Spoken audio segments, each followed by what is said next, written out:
هم يتلو عليهم آياتك ويعلمهم الكتاب والحكمة ويزكيهم إنك أنت العزيز الحكيم. وقال تعالى: وما خلقت الجن والإنس إلا ليعبدون। القرآن। প্রশংসা সবই আল্লাহ সুবহানাহু ওয়া তাআলার জন্য, যিনি তার অশেষ মেহেরবানিতে তারই দিন সম্পর্কে জানা বোঝা ও আমলের উদ্দেশ্যে আমাদেরকে এখানে উপস্থিত হওয়ার তৌফিক ইনায়েত করেছেন। আমরা সেই মহান সত্তা আল্লাহ সুবহানাহু ওয়া তাআলার সন্তুষ্টির উদ্দেশ্যে শুকরিয়ায় সুজুদ আদায় করি, বলি আলহামদুলিল্লাহ। অতঃপর শত কোটি দরুদ ও সালাম বর্ষিত হোক আদম আলাইহিস সালাতু ওয়াস সালাম থেকে নিয়ে সমস্ত নবী ও রাসূলগণের প্রতি, বিশেষ করে শেষ নবী নবী মুহাম্মদুর রাসূলুল্লাহ সাল্লাল্লাহু আলাইহি ওয়াসাল্লামের উপর অজস্র ধারায় বর্ষিত হোক দরুদ ও সালাম। আমরা সকলেই বলি আল্লাহুম্মা সাল্লি আলা মুহাম্মাদি ওয়া আলা আলি মুহাম্মাদ কামা সাল্লাইতা আলা ইব্রাহিম ওয়া আলা আলি ইব্রাহিম ইন্নাকা হামিদুম মাজিদ। আল্লাহুম্মা বারিক আলা মুহাম্মাদি ওয়া আলা আলি মুহাম্মাদ কামা বারাকতা আলা ইব্রাহিম ওয়া আলা আলি ইব্রাহিম ইন্নাকা হামিদুম মাজিদ। হামদ সানার পর আজকের আয়োজিত ইসলামী প্রোগ্রামের সুযোগ্য সভাপতি মহাশয়, আমন্ত্রিত আমার পূর্বে আলোচনা করে গেছেন ফজিলতুল শেখ মাওলানা তাজউদ্দিন দেওয়ান সাহেব, এবং আমার পূর্বেই আলোচনা রাখলেন ফজিলতুল শেখ হাফেজ কারি মুস্তাকিম গাজী।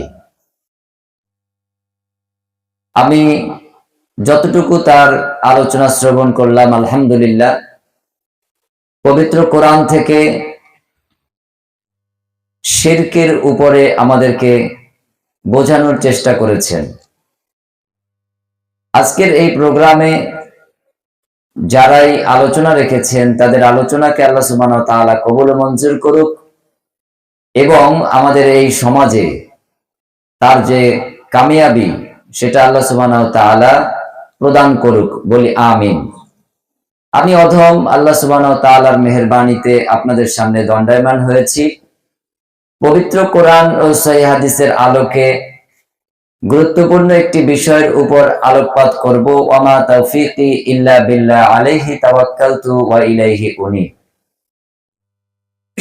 আপনারা জানেন যে আমি সুরের বক্তা নই, তারপরেও এই মঞ্চে আলোচনা করছি বেশ কয়েক বছর। আলহামদুলিল্লাহ, ছোট্ট পরিসর হলেও একটা মনোরম পরিবেশ এখানে বজায় থাকে। পাশাপাশি সাউন্ড সিস্টেমের মাধ্যমে আমার মায়েরা, আমার বোনেরা মনোযোগ সহকারে আলোচনা শ্রবণ করে থাকেন। এর রিপোর্ট আমাদের কাছে আসে মাঝে মাঝেই। আলহামদুলিল্লাহ, আল্লাহর শুকরিয়া আদায় করছি এই জন্য যে আমরা এর পূর্বে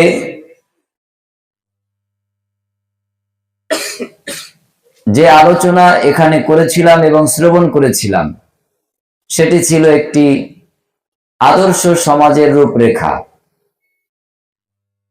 আর আমার কাছে এমন সংবাদ এসেছে যে সেই আলোচনাটা খুব কাজে লেগেছিল। আগের সাউন্ডটাই ঠিক। আজকে আমি আপনাদের সামনে আলোচনা রাখতে চাই সেই সমাজের রূপরেখার পরবর্তী অংশ হিসেবে আমাদের জীবনের লক্ষ্য ও উদ্দেশ্য কি। দেখেন, এত গুরুত্বপূর্ণ একটি ব্যাপার যা নারী পুরুষ পিতা পুত্র আমাদের প্রত্যেকেরই দরকার। একটা ছোট্ট বাচ্চা 5-6 বছর বয়স, তাকে যদি আপনি জিজ্ঞেস করেন, বাবা তোমার জীবনের উদ্দেশ্য কি, সে কিন্তু ঠিক বলতে পারবে না, তবে সরলভাবে একটা কথা বলবে যে আমি বড় হয়ে পুলিশ হব, অথবা ডাক্তার হব, অথবা অন্য কিছু। বোঝা গেল আমাদের জীবনের সূচনাতে যখন আমরা অবোধ ছিলাম, মানে সরল ছিলাম, তখনও আমাদের মধ্যে একটা উদ্দেশ্য, চেতনা বিদ্যমান ছিল। কিন্তু আমরা যত বড় হয়েছি, আমরা শৈশব কৈশোর পার করে যৌবনে পদার্পণ করেছি, তখন আমরা উদ্দাম, বেপরোয়া, আমরা আমাদের জীবনের লক্ষ্য উদ্দেশ্য হারিয়ে ফেলেছিলাম।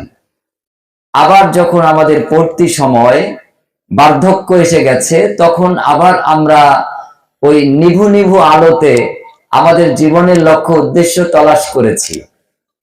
আর তখন পুকুর পাড়ে শীতকালে একটু মিষ্টি রোদে দাদু বলেন যে আমার জীবনটা বৃথা,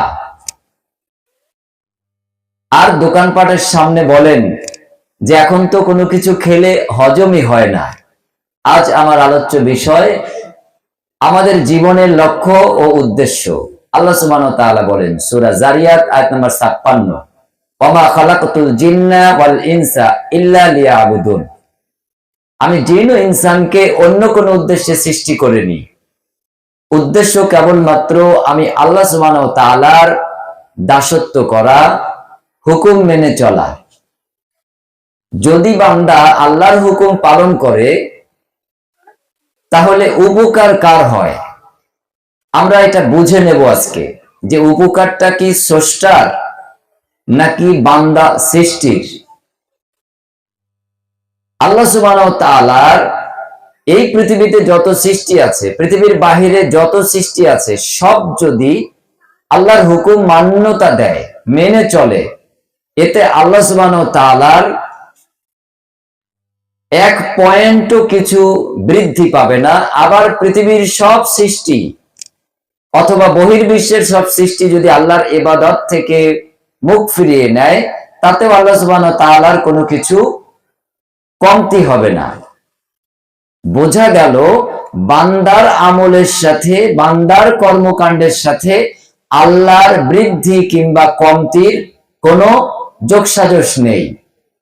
প্রশ্নটা ছিল, আমরা যদি আল্লাহর ইবাদত করি, উপকারটা কার? উপকার বান্দার, সৃষ্টির। যেমন আপনি একটা দামি স্মার্টফোন কিনলেন,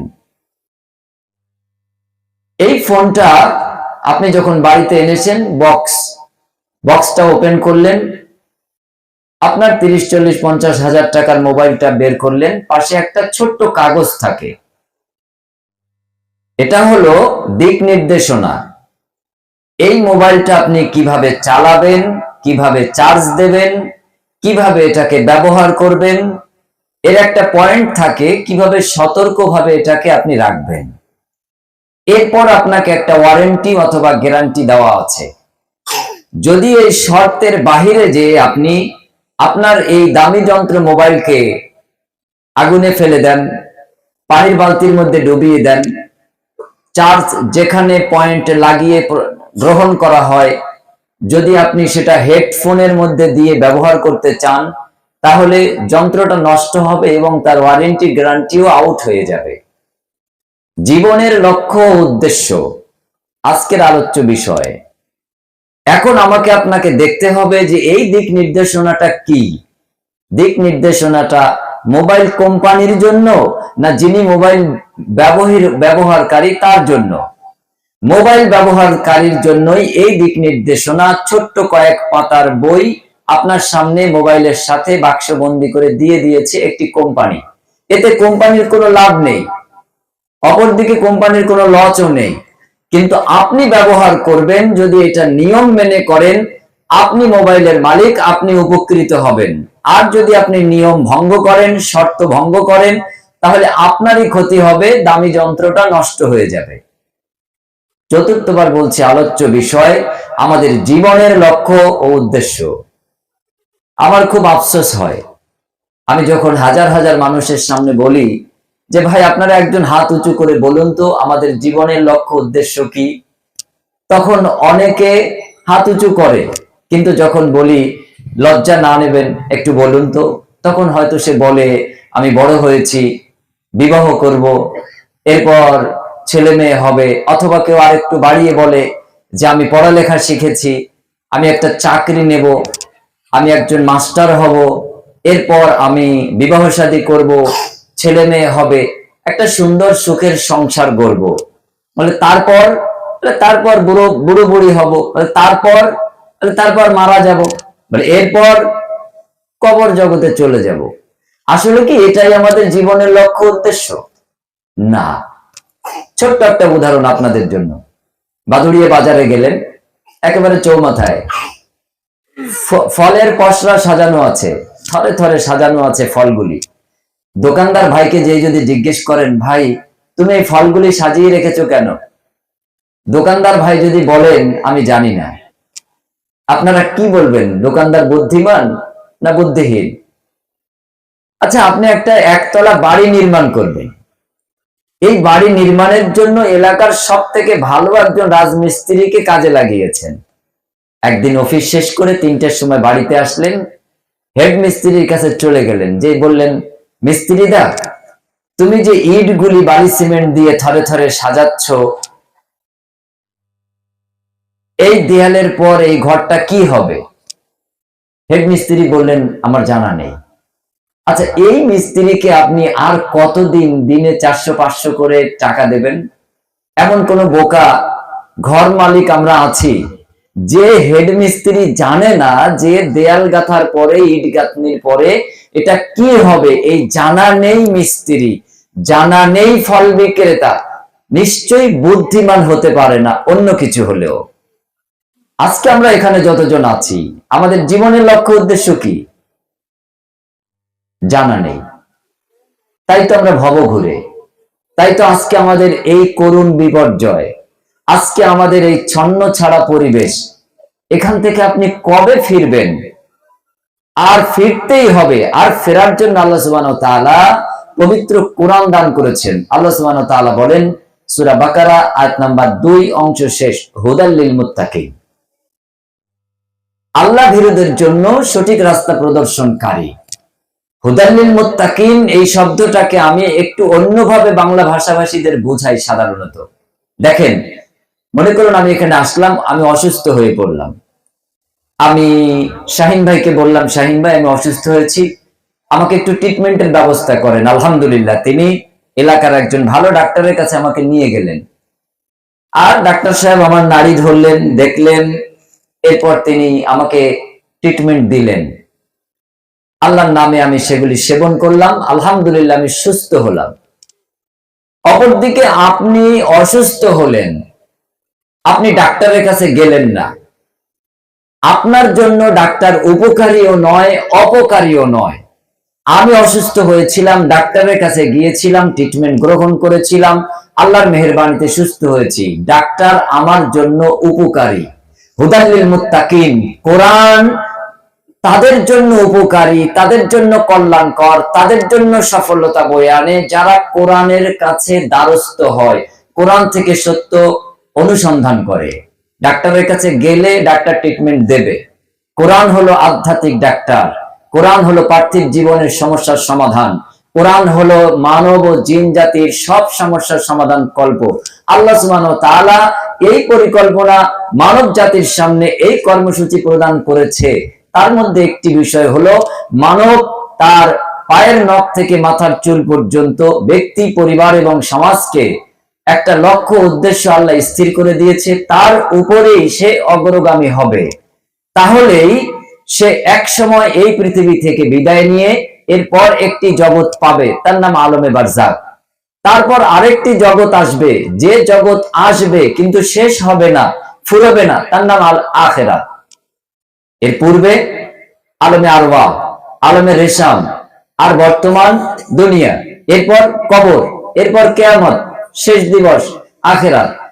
এই যে আমাদের জীবন, এই জীবনটা কিন্তু আমাদের এই শুধু পৃথিবীতেই নয়, আমাদের সূচনা হয়েছিল রুহের জগতে। এই আলোচনা আমি করেছিলাম এখানে সম্ভবত আরো 2টো পর্বে আগে। তো আজকে আমি আপনাদেরকে এখান থেকে বোঝানোর চেষ্টা করছি। দেখেন, 5টি জগতের মাঝখানের জগৎ হলো পৃথিবী।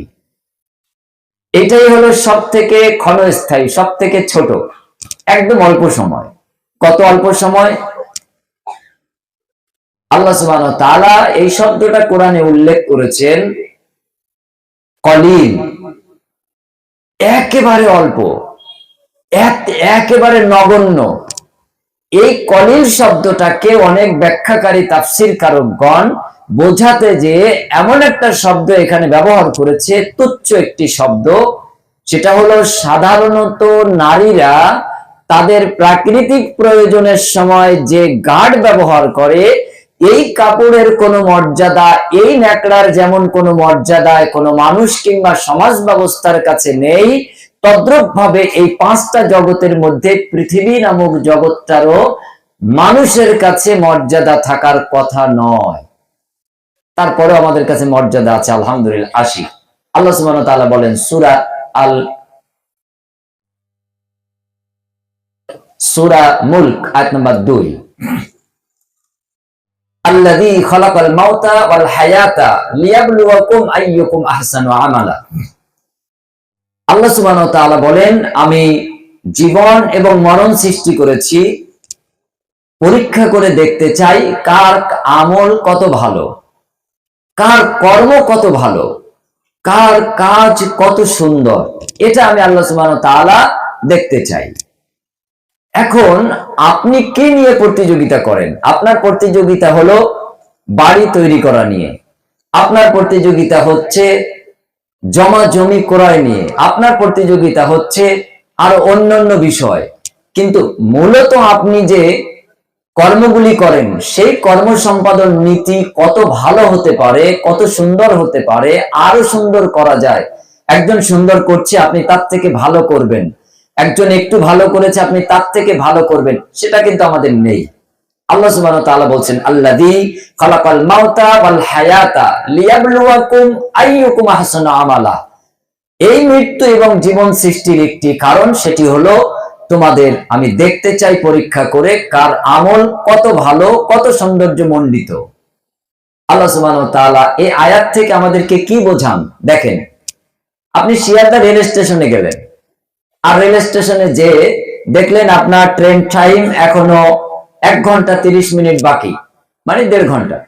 আলহামদুলিল্লাহ, আপনি প্ল্যাটফর্মে চেয়ারে বসলেন, একদিকে তাকিয়ে দেখলেন যে একটা লাইট কেটে গেছে, লাইটটা জ্বলছে না।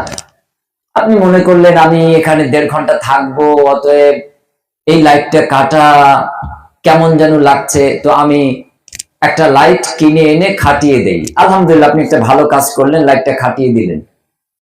এরপর আপনি দেখলেন আরেক দিক, উপরের দিক ঘুরে যে একটা ফ্যান বন্ধ। আপনার মাথায় আসলো যে তাই তো, আমি এখানে আছি, একটু হাওয়া দরকার, ফ্যানটা একটু চালানোর ব্যবস্থা করি। আপনি ওই ফ্যানটাও পাল্টে দিলেন। আপনি বসে আছেন, দেখলেন মেঝেতে কিছু নোংরা আবর্জনা ইত্যাদি ইত্যাদি, আপনি সেগুলি সব পরিষ্কার করলেন। আলহামদুলিল্লাহ, আপনি বসে আছেন 1 ঘন্টা 28 মিনিট, 1 ঘন্টা 29 মিনিট, 1 ঘন্টা 30 minute, train just time, whistle বাজিয়ে দিয়েছেন। অমনি আপনি আপনার শুধু ব্যাগটা নিয়ে দৌড় শুরু করেছেন। আপনার অন্তরের ভিতরে, আপনার হৃদয়ের ভিতরে, আপনার দেহের ভিতরে একবারও এই কথা চিন্তা হয়নি আমার লাইট, আমার ফ্যান, আমি ঘরটা পরিষ্কার করেছিলাম, আমার আমি এগুলি নিয়ে ট্রেনে উঠি। আপনি একবারও ভাবেননি। 1 ঘন্টা 30 মিনিট জাস্ট টাইম, ট্রেন ছেড়ে যাচ্ছে, আপনি আপনার রিজার্ভেশন অনুযায়ী ট্রেনে পৌঁছে যাচ্ছেন। আপনি এখানে লাইট নতুন দিয়েছিলেন, ফ্যানটা নতুন দিয়েছিলেন, আরো পরিপাটি করে নিয়েছিলেন। এই পৃথিবীটা হলো এই রেল স্টেশনের প্ল্যাটফর্ম। এই প্ল্যাটফর্মে আপনি 10 মিনিট, 1 ঘন্টা, 10 ঘন্টা, 12 ঘন্টা, 24 ঘন্টা থাকেন। আলহামদুলিল্লাহ, কোনো অসুবিধা নেই। আপনার আমার জন্য এই জীবনটা হলো রেল স্টেশনের প্ল্যাটফর্ম। ওটাকে সাজাতে পারি, বাধা নেই। ওটাকে আমি ঝাড়ু দিতে পারি, ওখানে আমি চেয়ারটাও পরিবর্তন করে সোফা সেট এনে বসিয়ে দিতে পারি। কত টাইম আমার ভিসা? আমার ভিসা হলো আমার ট্রেন টাইম হুইসেলটা বাজানোর পর্যন্ত।